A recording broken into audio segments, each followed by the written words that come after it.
Let's take a look at the vocabulary: reserve, calm or collected demeanor; tinting, which is coloring; dal, which is a type of pea or lentil; jaggery, a type of raw sugar; gourds, large fruits that can be eaten or hollowed out to serve as containers for liquids; and then a pandal is a structure built for use during the religious ceremonies of Hindus or Buddhists.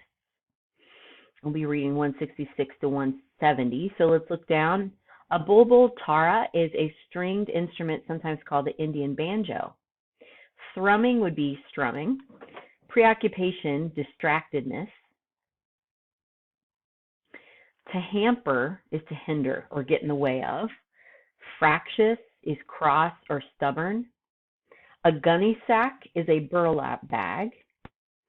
And then brinjals are eggplants. The bottom of 169, salutation is a greeting. Civilly is politely. Cackling is laughing. Haggling is bargaining or arguing over the price of something. Annas are copper coins. And then chaff, friendly exchanges, chat or banter. And then 170, curds are coagulated milk used to make cheese. Plantains are fruits similar to bananas, and terraces are shelves of land made level for the growing of crops.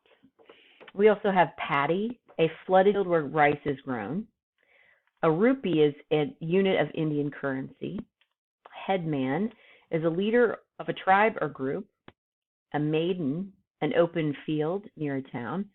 Bullock carts, carts pulled by oxen. And a tannery is a workshop where animal hides are turned into leather goods. All right, so let's start here at the top of 166. Ira was 7 when my first son was born, and she took a great interest in the newcomer. Poor child, it must have been lonely for her all those years. Callie's and Janaki's children were much older, and as for Kunthi, she preferred to keep aloof. Her son was a sturdy youngster and would have been a good playmate for my child, but as the years went by, her visits to our house grew less and less frequent until at last we were meeting as strangers. My husband was overjoyed at the arrival of a son. Not less so my father.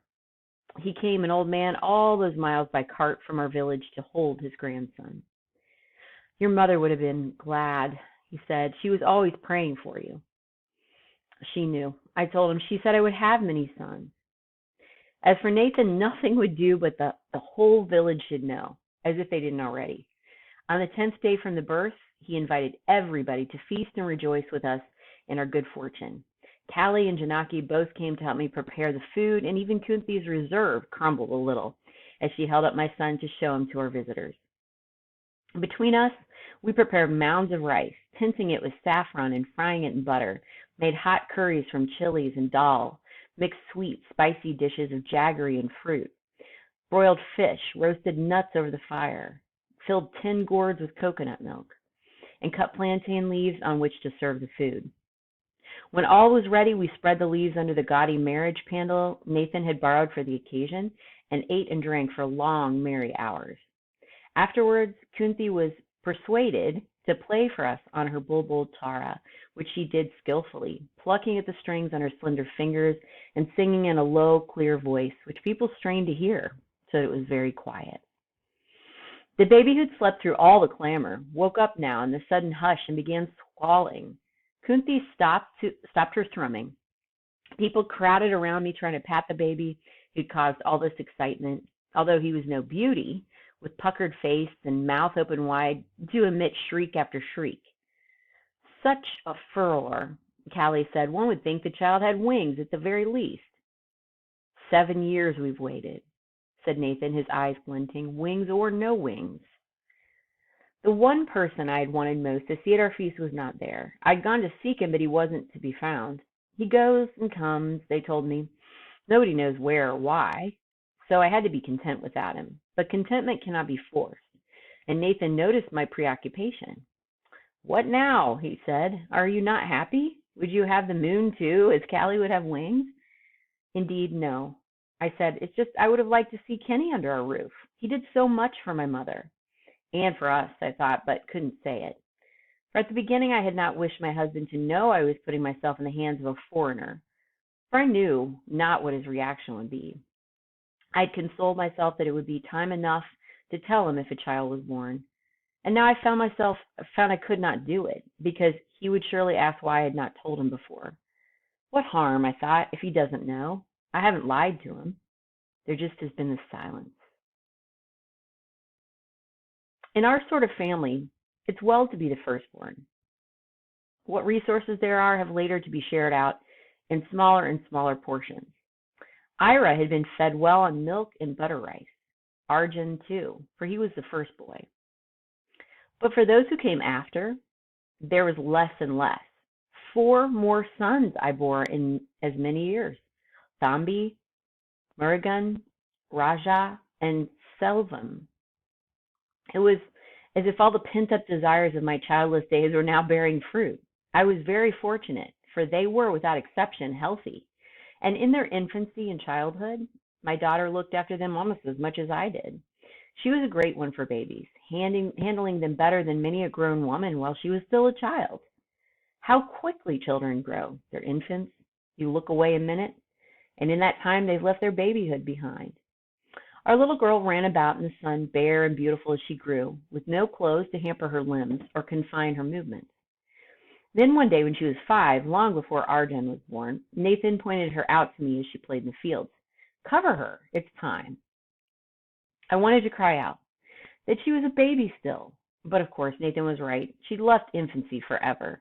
And so I made a skirt for her, weaving bright colors into the white cotton that she might like it. And so she did for a time, wearing it gladly, twirling it about her as she spun around and around. But when the novelty had worn off, she became fractious and wanted to tear it from her. It was nearly a month before she resigned herself to it. With 6 children to feed, we could no longer afford to eat all the vegetables we grew. Once a week, I would cut and pack our garden produce, selecting the best and leaving the spoiled or the bruised vegetables for ourselves, cover the basket with leaves, and set off for the village. Old Granny was always glad to buy from me, and at first I would make straight for the corner of the street where she sat with gunny sacks spread before her. The old lady would pick out the purple brinjals and yellow pumpkins, the shiny green and red chilies, feeling them with wrinkled fingers and contemplating me on their size. Complimenting me on their size. None like yours, she'd say. Such color, such a bloom on them. Perhaps she said it to everyone who came to her, but I would feel absurdly pleased and go away with my insides smiling. Then one day, Biswas, the moneylender, stopped me in the street. I would have passed after a brief salutation, for among us there is a dislike of the money-lending class, but he stood squarely in the path. Ah, Rukmani, he said, in a hurry, as usual, I see. My children are not of age to be left alone for long, said I, speaking civilly. Yet surely you have time for a little business with me. If you'll tell me what business. Buying and selling, he said, cackling, which is your business, as lending is mine.